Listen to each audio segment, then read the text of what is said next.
Welcome to session 6. The topic is compaction of soils. Compaction is the process in which rapid reduction in volume of soil takes place due to sudden application of loads as caused by ramming, tamping, rolling and vibration. So in case of compaction, the reduction in volume is due to expulsion of air. If air is expelled from the soil, then the volume of voids decreases. If the volume of voids decreases, then the void ratio decreases. If void ratio decreases, dry unit weight increases and effective stress also increases.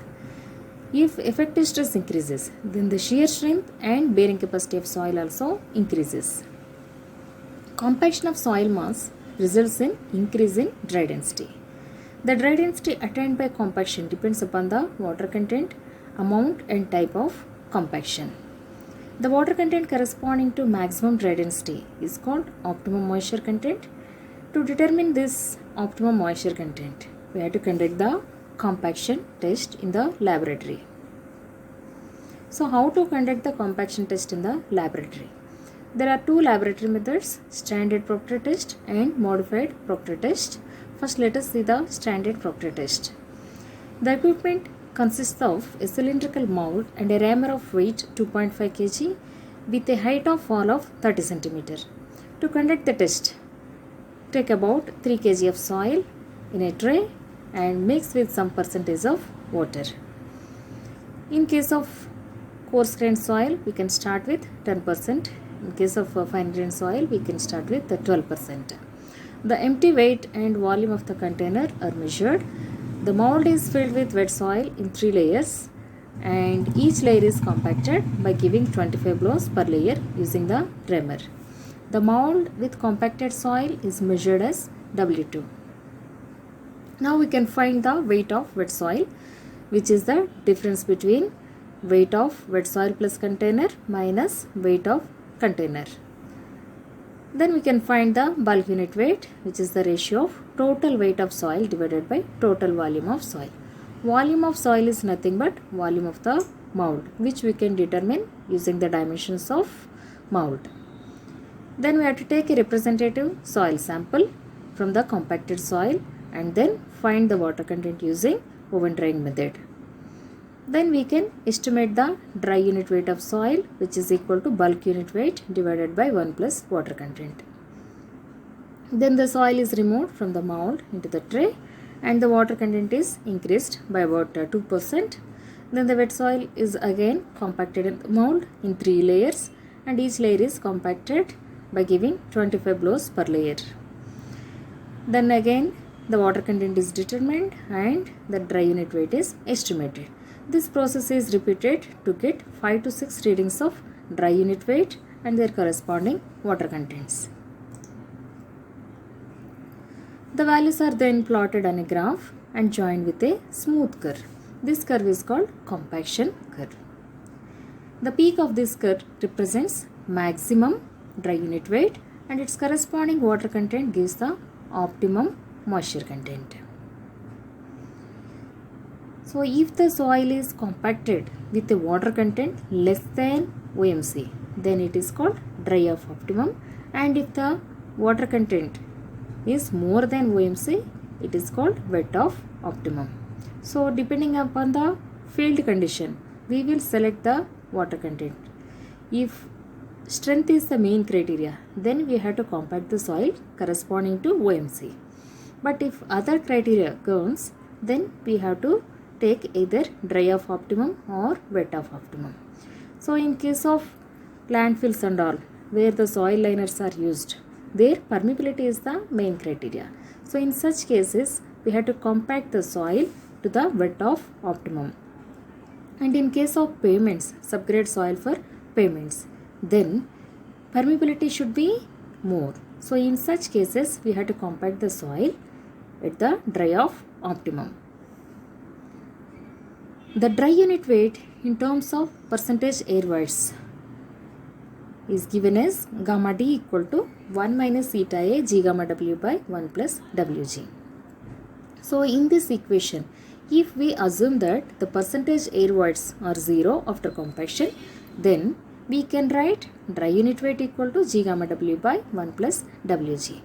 So here whatever the test values of water contents are there, that for each value of water content, if we find the dry unit weight, so those dry unit weights represent the theoretical dry unit weights corresponding to the water contents measured in the compaction test. So if we find all the theoretical dry unit weights and plotted on the same graph, by joining those points we can get the zero air voids line. This line is also called as saturation line. So this line represents the theoretical dry unit weights. Always theoretical dry unit weights are higher than the experimental dry unit weights. But in some situations where heavier compaction is required, like highways, expressways, etc., then the modified Proctor test is used instead of standard Proctor test. In modified test, the mold is same, but the weight of rammer and its height of fall is more. The soil is compacted in 5 layers by giving 25 blows per layer. The compaction curve obtained by modified test is higher than that of standard test, and it is to the left of that obtained by standard test. Then if we join the peaks of these two curves of standard and modified compaction curves, then that line is called as line of optimum, and it is approximately parallel to the saturation line or zero air voids line, and this line is corresponding to 5% air voids, whereas the saturation line is corresponding to 0% air voids. So here when we observe, the optimum water content is reduced in case of modified test, but the maximum dry density is more for modified compaction test because of the more compactive effort. So here we are compacting the soil in 5 layers, here in 3 layers. So here we are giving 25 into 3, 75 blows, whereas in modified test we are giving 125 blows, 25 into 5. So because of the increased compactive effort, the dry density is more, but OMC is less. So these are the differences between standard and modified test.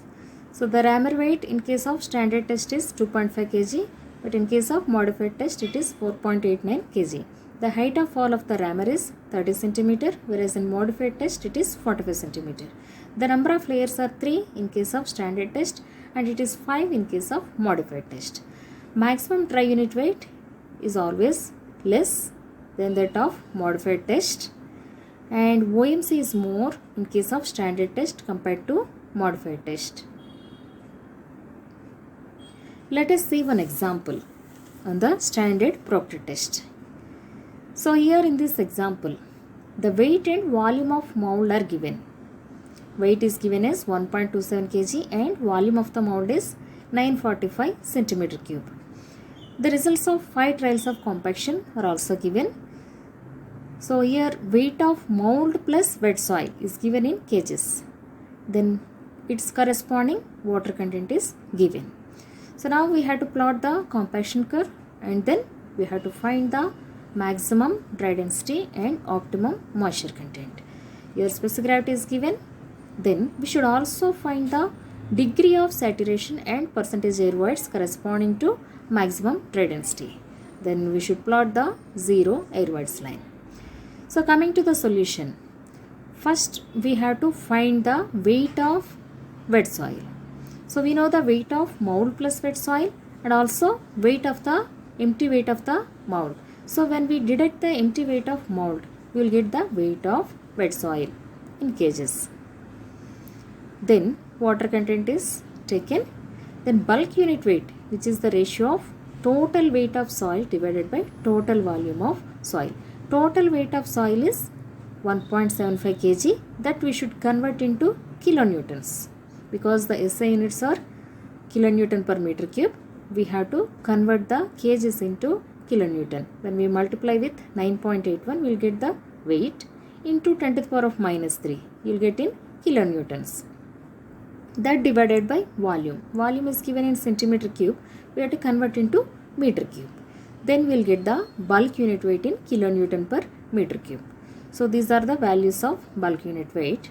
Then by taking the equation gamma by 1 plus water content, we can find the dry unit weight. So for each trial value, we can find the dry unit weight. Then by taking the theoretical dry unit weight equation, which is G gamma W by 1 plus Wg, we can find the theoretical dry unit weights corresponding to each water content. So for the first water content 16.7, we can take the W value in this equation and then we can estimate the theoretical dry unit weight. After finding all these values, then we have to take the normal graph sheet and then we have to plot the values on the graph sheet by taking water content on x-axis and dry unit weight on y-axis. So we'll get a curve like this, which is called compaction curve. Then we have to plot the theoretical dry unit weights also, and then we have to join them with a straight line, which is called zero Airwhite's line. So now the peak of this curve represents the maximum dry unit weight and its corresponding water content is called optimum moisture content. So these values are 16.65 kilonewton per meter cube and the optimum moisture content is 21.2%. Then because it is asked to estimate the degree of saturation and percentage air voids corresponding to maximum dry unit weight, we have to take the equation gamma D equal to G gamma W by 1 plus C. In this equation, gamma D value we should take corresponding to maximum dry unit weight, that is 16.65. By taking so, we will get the void ratio. Then we can use the equation S equal to Wg, so that we can estimate the degree of saturation by taking the water content equal to OMC, that is 21.2%. Then percentage air voids. We know the equation of dry unit weight in terms of percentage air voids. So by taking this equation, we can find the percentage air voids, because dry unit weight is nothing but maximum dry unit weight that is obtained in the compaction test. Then water content is OMC. So by substituting the values, we will get the percentage air voids as 1.16%. Then from the laboratory compaction test, we will find the maximum dry density and optimum moisture content.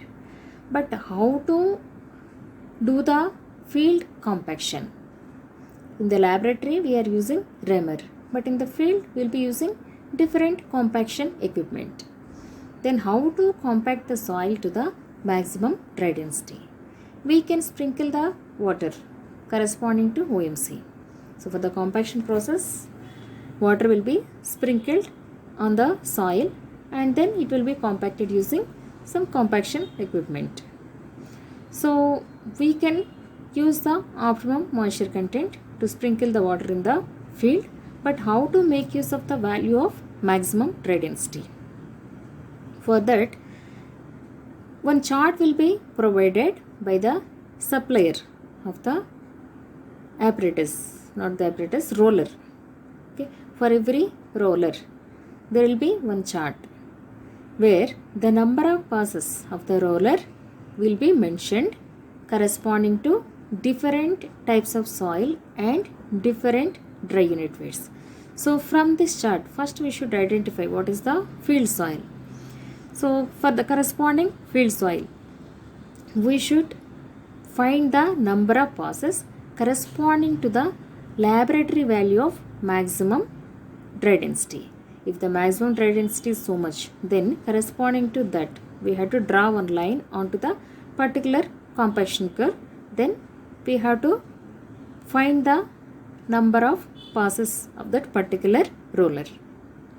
So after finding the number of passes, those many passes of the roller have to be applied to achieve the required density, that is maximum dry density obtained in the laboratory. Factors affecting compaction of soil. So what are all the factors that will affect the compaction of soil? First, let us see the effect of water content. So for the compaction process, water will be sprinkled on the soil. So what is the effect of this water on the soil? So from the compaction curve, we know that the increase in water content increases the dry density up to OMC, and then the density decreases. So at low water content, the soil is stiff and offers resistance to compaction. So as the water content increases, the soil gets lubricated and becomes workable. Then the dry density of soil increases with water content up to OMC, and with further addition of water, the air voids in the soil decreases till OMC. But at OMC, the air voids attain constant volume. With further increase in water content, there will not be any reduction in the air voids, but there will be an increase in the total voids because of the volume of water. That will cause decrease in the density of soil. Then effect of compactive effort. Increase of compactive effort tends to increase the maximum dry density and decreases the OMC. That we had observed when we see the differences between standard Proctor test and modified Proctor test. At water content less than OMC, the effect of increased compactive effort is more. At water content more than optimum, the volume of air voids becomes constant and the effect of increased compactive effort is not significant. Then type of soil. The dry density achieved by coarse grained soil is more than that of fine grained soil. Then a well graded soil attains more dry density than poorly graded soil. Then method of compaction. The dry density obtained by compaction depends upon weight of compaction equipment, manner of operation, and time and area of contact between the compacting element and the soil. Addition of admixtures. The compaction characteristics of soils improve by adding admixtures like lime, cement, fly ash, GGBS, bitumen, etc. Effect of compaction and properties of soil. Effect of compaction and soil structure. Soils compacted at a water content less than the optimum, that is dry of optimum, generally have a flocculated structure. Soils compacted at water content more than the optimum usually have a dispersed structure. Then what is the effect of compaction and permeability? The permeability of a soil depends upon the size of voids. The permeability of a soil decreases with an increase in water content and dry side of optimum water content. Then swelling. A soil compacted dry of optimum has a high water deficiency and therefore subjected to more swelling compared to the soil compacted wet of optimum. Then poor water pressure. A soil compacted dry of optimum has low water content, therefore the poor water pressure developed is less than that of the soil compacted wet of optimum. Shrinkage. Soils compacted dry of optimum shrinks less on drying compared to those compacted on wet of optimum. Then compressibility. A sample compacted dry of optimum is more compressible than the sample compacted wet of optimum. Then stress-strain relationship. The soils compacted dry of optimum have a steeper stress-strain curve than those on wet side, therefore have higher modulus of elasticity. Then shear strength. The shear strength of soils compacted dry of optimum have higher value compared to that of wet side.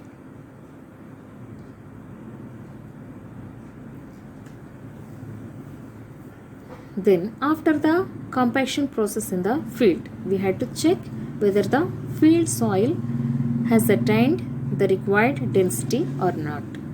To check the amount of compaction and the dry densities achieved in the field, Proctor needle is used.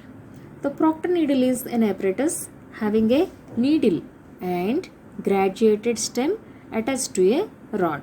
When the needle is penetrated into the soil, the resistance offered by the soil can be measured from the readings on the stem in Newton. At the time of compaction test in the laboratory, the proctor needle is inserted into the compacted soil at about 7.5 centimeter and the penetration resistance is computed. The penetration resistances found corresponding to different water contents are plotted to get a calibration curve like this. So penetration resistance is taken on the right side of the same compaction curve graph. So where the values of penetration resistance are plotted corresponding to different water contents.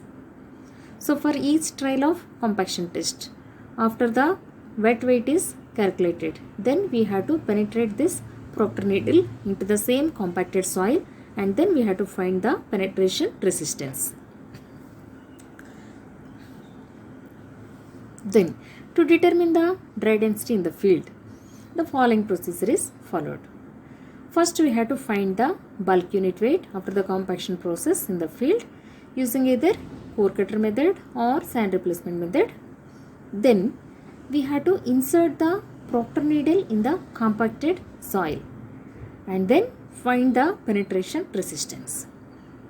Now we have to plot this value on the calibration curve and find the water content corresponding to this penetration resistance. Then we can find the water content immediately. So after finding the water content, we can use the equation dry unit weight equal to bulk unit weight divided by 1 plus water content.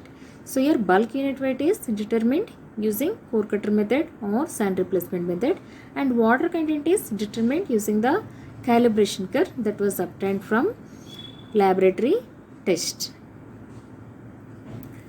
Then we have to calculate the relative compaction, which is the ratio of maximum dry unit weight obtained in the field divided by maximum dry unit weight obtained in the laboratory.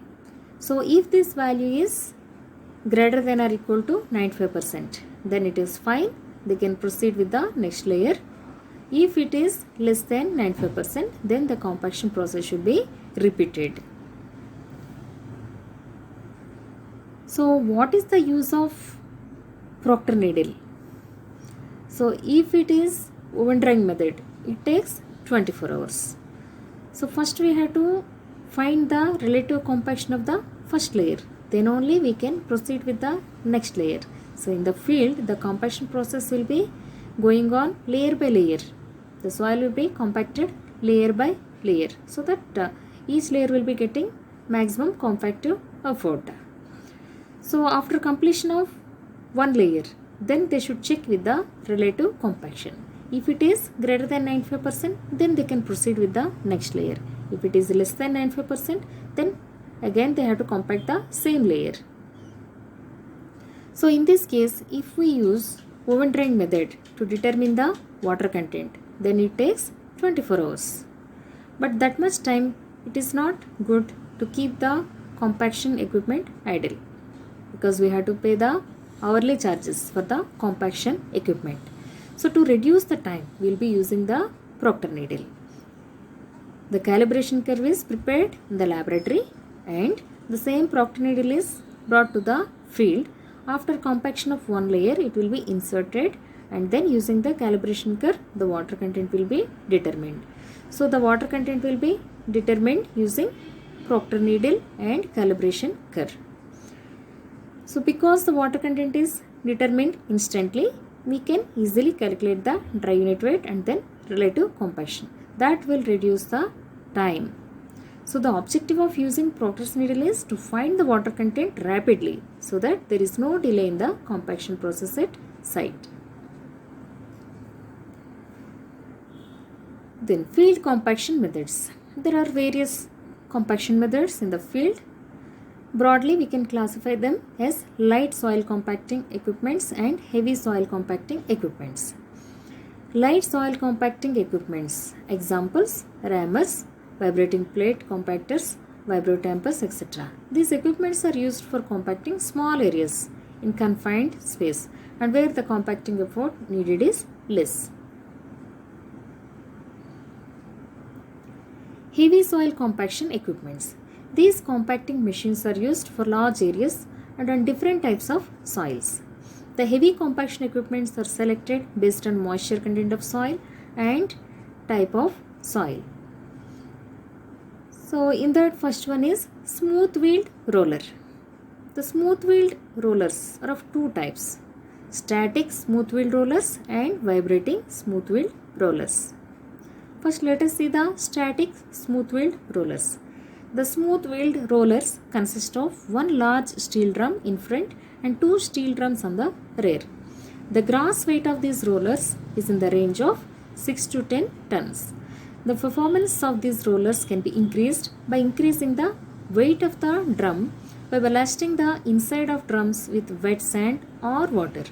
Steel sections can also be used to increase the load of the drum by mounting on the steel frame attached with axle. Then vibrating smooth wheeled rollers.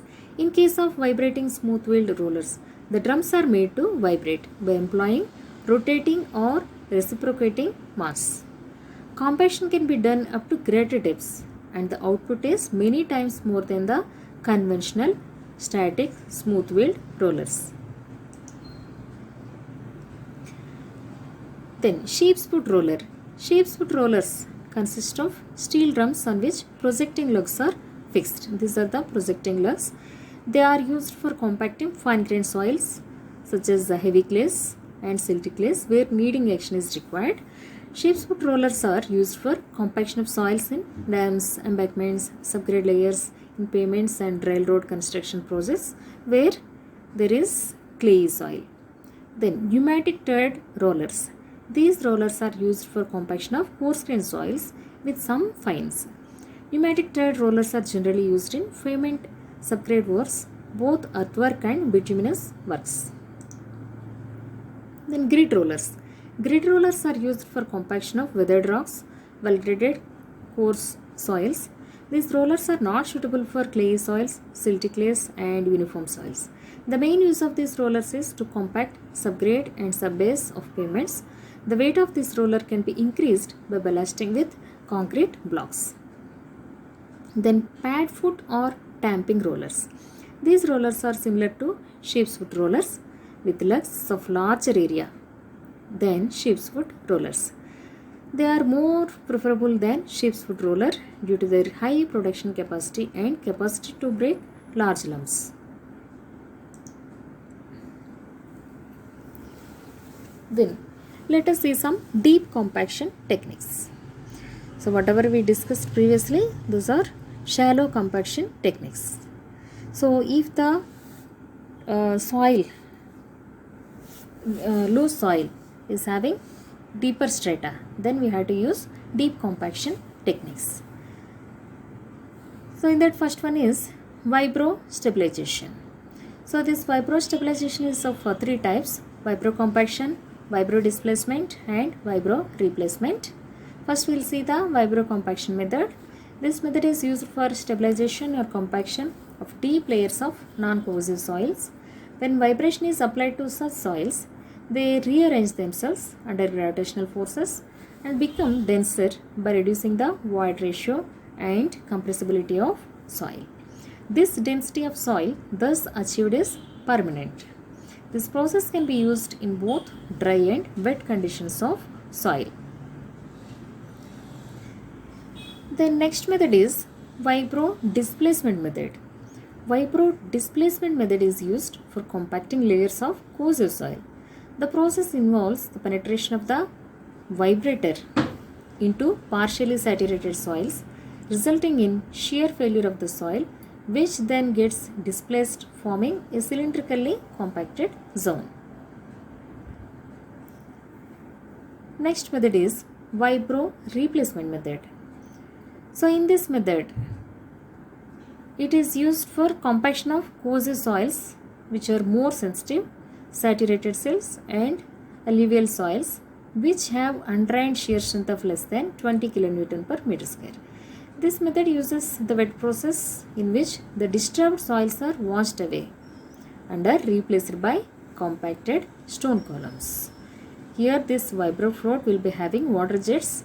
So because of the water jets, the pit will be filled with water that will be pumped out, and then the pits are filled with gravel or sand, so that they will be acting as some stone columns. Then another method is dynamic compaction. It is a ground improvement technique that densifies soils and fill materials by using a drop weight. The drop weight, typically steel, is lifted by a crane and repeatedly dropped onto the ground surface. Vibrations transmitted below the surface improve soils at depth. The drop locations are typically located in a grid pattern, the spacing of which is determined by the subsurface conditions.